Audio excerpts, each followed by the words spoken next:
Şey Dahil kanalına hoş geldiniz. Kanalımıza abone olmayı ve videomuzu sevdiyseniz beğenmeyi unutmayın. Her zaman Amazon ormanlarına gitmiyoruz. Fakat buranın adını belgesellerde duymayan kalmamıştır. Çoğumuzun yaşadıkları yerlerde kedi, köpek ve kuştan başka hayvan görmediğini göz önünde bulundurarak olur da bir gün Amazon ormanı görme şansını elde edersek orada bulunan ve çok tehlikeli 10 hayvanı sizlerle tanıştırıyoruz. İşte Amazon ormanlarında yaşayan 10 tehlikeli yaratık.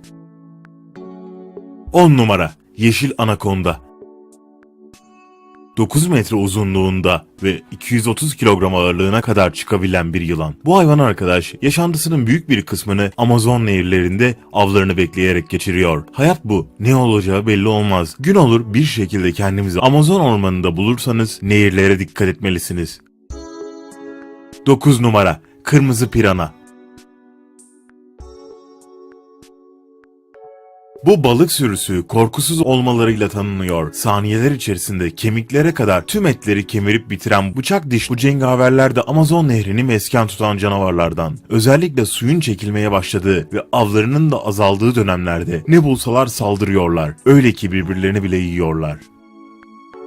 8 numara Siyah Timsah. Gezegen üzerindeki en tehlikeli timsaha merhaba deyin. Aşırı avlanma sebebiyle bir dönem Amazon bölgesinde soyları tükenme ile karşı karşıya kalan bu siyah canavarlar av yasakları konulmasıyla Amazon'un kontrolünü tekrar ellerine geçirmiş gibi görünüyorlar. Siyah renkleriyle kendilerine epey bir kamuflaj edebilen bu canavarlar da yiyecekleri konusunda pek seçici değiller. 7 numara Elektrikli Yılan Balığı. Evlerimizdeki elektrikli prizlerden tam 5 kat daha fazla elektrik üretebilen bir balık düşünün. Bu balık elektrik enerjisini kurbanlarını ilk etapta şok edip sonrasında rahat rahat yiyebilmek için kullanıyor. Bastığınız yere dikkat etmemeniz halinde bu balıklar yüksek miktarda elektriği serbest bırakıp insanların ölümüne sebep verebiliyor. 6 numara Arapayma. 3 metre uzunluğunda ve 100 kilo ağırlığındaki nehir canavarına yaklaşmak istemeyeceksiniz. Görmeniz halinde muhtemelen korkudan bayılacağınız Arap aymalar da Amazon'un en eski sakinlerinden. Genellikle kendinden küçük balıklar ve kuşlar ile besleniyorlar. 5 numara Dev Susamuru. Başından kuyruğuna 2 metreye ulaşabilen bir samur ile devam ediyoruz. Beslenmek için ilk tercihleri balıklar olan bu hayvanlar 8 kişilik çeteler halinde avlanıyor ve tehdit hissettiklerinde insanlara saldırabiliyor. 1,5 metrelik bir timsahı 45 dakikada bitirebilen bu hayvanlara da çok fazla dikkat edilmesi gerekiyor. 4 numara Kangaroo. Amazon'da tehlikeli olmak için devasa büyüklüklerde olmak gerekmiyor. Şu avuç içine sığan hayvanlar Amazon nehrine çişini yapacak kadar cesaretli olan kişilerin vücudunun içine girip orada üremeye başlıyorlar. Bu nedenle havuzlara yapmadığımız gibi Amazon nehrinde de çişinizi yapmamalısınız. 3 numara Boğa Köpek Balığı. Köpek balıkları sadece okyanuslarda bulunmuyor. Bunu öncelikle bir belirtelim. Okyanustan 4000 kilometre uzaklıkta Amazon'da bu yırtıcı hayvanlara rastlamak gayet mümkün. 3,5 metrelik 400 kilogramlık ve jilet gibi keskin dişlere sahip bu balıktan korkmam diyorsanız Amazon nehrine balıklama atlayabilirsiniz. Tabi size denk gelmemesi daha iyi olacaktır. 2 numara Kırmızı Pacu.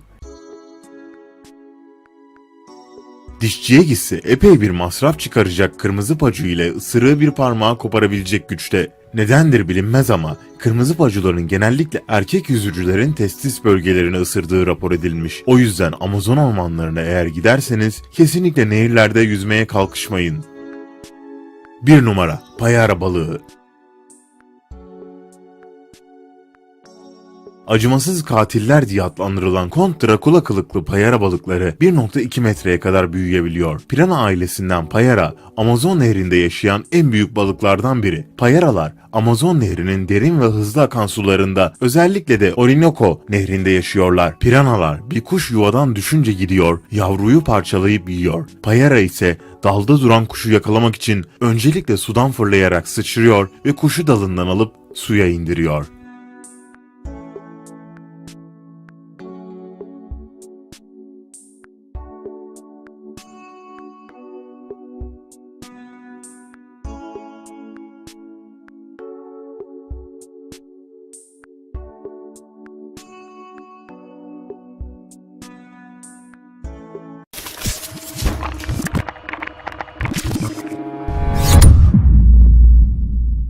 Her Şey Dahil kanalına hoş geldiniz. Kanalımıza abone olmayı ve videomuzu sevdiyseniz beğenmeyi unutmayın. Her zaman Amazon ormanlarına gitmiyoruz. Fakat buranın adını